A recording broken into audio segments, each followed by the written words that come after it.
थी कि कॉफी चलिए चाय चाय पे चलते हैं। हैं? चलिए चाय पे चलते हैं। चाय की चर्चा कर लेते हैं, कॉफी की चर्चा कर लेते हैं। नहीं, हर एक बात पे होता है ना कि चलो चाय पी के आते हैं। चलिए चाय पे कॉफी चलते के हैं। अभी हुसैन ने कहा राष्ट्रीय परेशानी, अब मैं एक राष्ट्रीय पेय की बात कर रही हूँ क्योंकि चाय इतनी कॉमन हो चुकी है, कॉफी कोल्ड ड्रिंक, कि लोग इसे बेवजह पीते हैं। अब ऐसे में ये भी एसिडिटी, गैस्ट्रिक की परेशानी को बढ़ाता है। तो गैस, एसिडिटी पर ये जो चाय, कॉफी, कोल्ड ड्रिंक ट्रिगर कर रहा है, इसे कैसे कंट्रोल किया जाए? साथ ही कॉफी, चाय का इंटेक कैसे कम हो और कौन से ऐसे हेल्दी ऑल्टरनेटिव्स हैं जो हम अपना सकते हैं इनकी जगह, और कौन कौन से योगा अभ्यास हैं जो इनसे होने वाली परेशानियों से हमें बचा सकते हैं, स्वामी जी, उसके बारे में भी बताइए। ये चाय, ये कॉफी, इसकी जगह तो हम हमारे यहाँ हरियाणा में छाछ को चाय बोलते हैं। तो चाय की जगह तो चाय पिए, और कॉफी की जगह दूध के अंदर थोड़ा शिलाजीत डाल करके पिए, और थोड़ा उसमें मधुरम शक्कर, या आजकल तो हमने ये डेट का सिरप बना दिया है, ये डेट का सिरप जो है ना, ये डाल करके पी लें।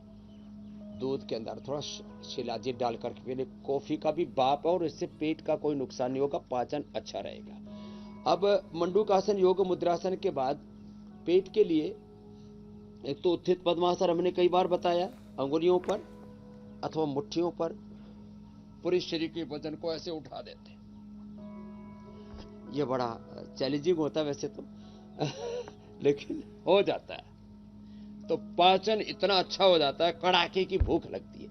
और एकदम सरल आसन है पवन मुक्त आसन। तो चाय का विकल्प है, तुलसी की चाय पिए, पुदीना की चाय पिए, नींबू की चाय पिए। कल हम लखनऊ में थे तो वहां पर दुर्गा शंकर मिश्र जी जो मुख्य सचिव हैं उत्तर प्रदेश के, उन्होंने उनके आवास पर एक थोड़ी देर का कार्यक्रम रखा था। हमने उनसे बहुत पुराना प्रेम है हमारा, लगभग 2 दशक पुराना। तो उन्होंने क्या किया, अपने घर के सारे पत्ते, अलग अलग प्रकार के सारे हरे पत्ते उबाल करके पिला दिया। इतना टेस्टी था। मैंने कहा भाई ग्रीन टी कहाँ से लाए? बोले जी अपने घर के सारे हरे पत्ते उबाल दिए। आप ही तो सिखाते हो इंडिया टीवी पर, जो भी हरा पत्ता है सब उबाल दो तो कोई भी 50 तरह की ग्रीन टी बनाते हैं चाइना वाले, तो हरी पत्ती कोई भी उबाली जा सकती है, बस एक आंकड़े को छोड़ देना, आखा, आखा और धतूरा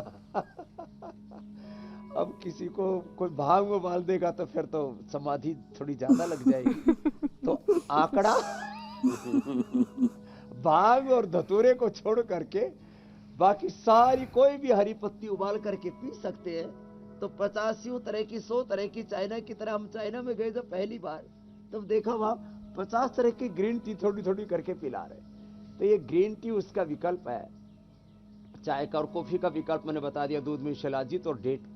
और अगली बात, और अच्छी बात यह है कि आंख और धतूरे के जो पेड़ हैं वो तो घर की जो घर का गार्डन होता है उसमें नहीं होते हैं, ये थोड़ी राहत की बात है। वो जंगली इलाकों में ज़्यादातर पाए जाते हैं। अच्छा स्वामी जी, एक रिपोर्ट देख रहा था मैं, बच्चों में पाइल्स की परेशानी हो रही है, और इसकी एक बड़ी वजह ये बताई जा रही कि जो फास्ट फूड आजकल बच्चों में इसका चलन बढ़ा है उसकी वजह से हो रहा है, और वैसे भी ख़राब खान पान की वजह से बच्चों और बड़ों सभी में कॉन्स्टिपेशन बहुत आम सी प्रॉब्लम है। फिर इसकी वजह से शरीर में आयरन, विटामिन B12 और विटामिन D की कमी रहती है, तो जिसका फिर से उल्टा असर भी डाइजेशन पर ही पड़ता है। तो ये छोटे बच्चों को पाइल्स हो जाना, ये बड़ा समझ से बाहर है। बड़ी उम्र के लोगों में ये बात सुनी जाती थी। तो देखो, छोटे छोटे बच्चे ना, ये पवन मुक्तासन से लेकर के पादांगुष्ठ नासा प्रशासन बहुत अच्छे से करते हैं। बच्चों को तो ये आसन करने में ऐसे भी मजा आता है, इससे उनकी फ्लेक्सिबिलिटी भी इम्प्रूव होती है और बॉडी इतनी फ्लेक्सिबल होती है, आराम से कर लेते हैं। वैसे तो ज्योत्सना जी और पूजा जी भी अच्छे से कर रही हैं इसको। तो ये, और फिर एक अभ्यास कर, छोटे छोटे बच्चों को अभयारिष्ट पिला दें, और एक अर्शकल्पवटी या अर्शोग्रिट भी अभी नई औषधि हमने बना दी है। अभयारिष्ट पीने से बच्चों को, अब आजकल बच्चों को कई तरह की घुट्टियां पिलाते हैं और टॉनिक के नाम पर चीजें पिलाते हैं। मैं चाहता हूं सब बच्चों को जिन्होंने जंक फूड खा खा करके अपना हाजमा खराब किया है, अपना पाचन तंत्र का कबाड़ा कर लिया है, उन पेट से दरिद्र हो रखे पूरा।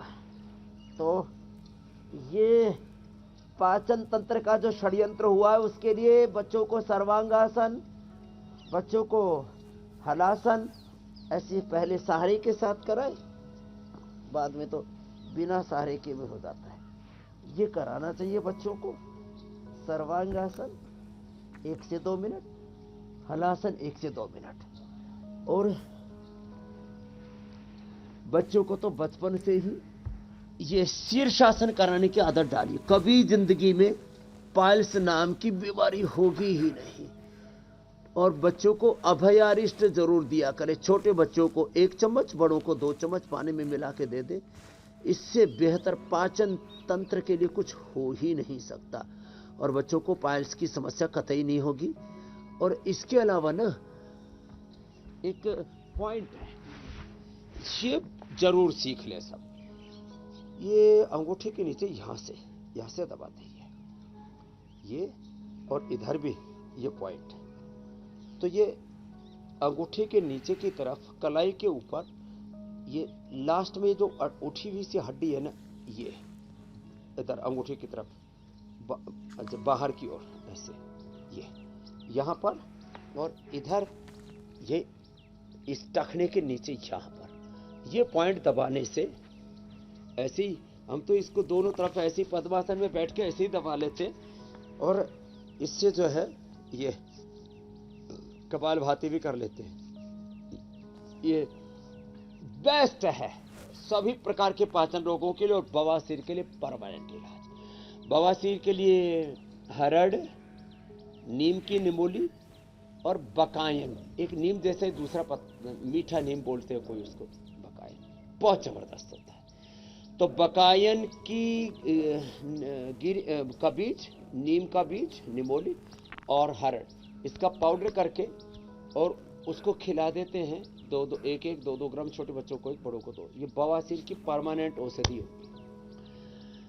छोटे छोटे उपाय, एलोवेरा का जूस, ये बवासीर के लिए रामबाण है। तो ये छोटे छोटे उपाय करके हम पाइल्स, फिशर और फिस्टूला तक को ठीक कर देते हैं। जिनको बहुत पुराना फिस्टूला होता है उनको हम गोधन अर्क के साथ ये अर्शकल्प, अर्शोग्रिट दे देते हैं, वो भी ठीक हो जाता है। फिस्टूला भगंदर बहुत खतरनाक रोग होता है। एक नली सी तैयार हो जाती है एनस के पास, उसमें पस निकलता रहता है। उसमें कपालभाति के साथ ये बाह्य प्राणायाम भी बहुत अच्छा लाभ करता है।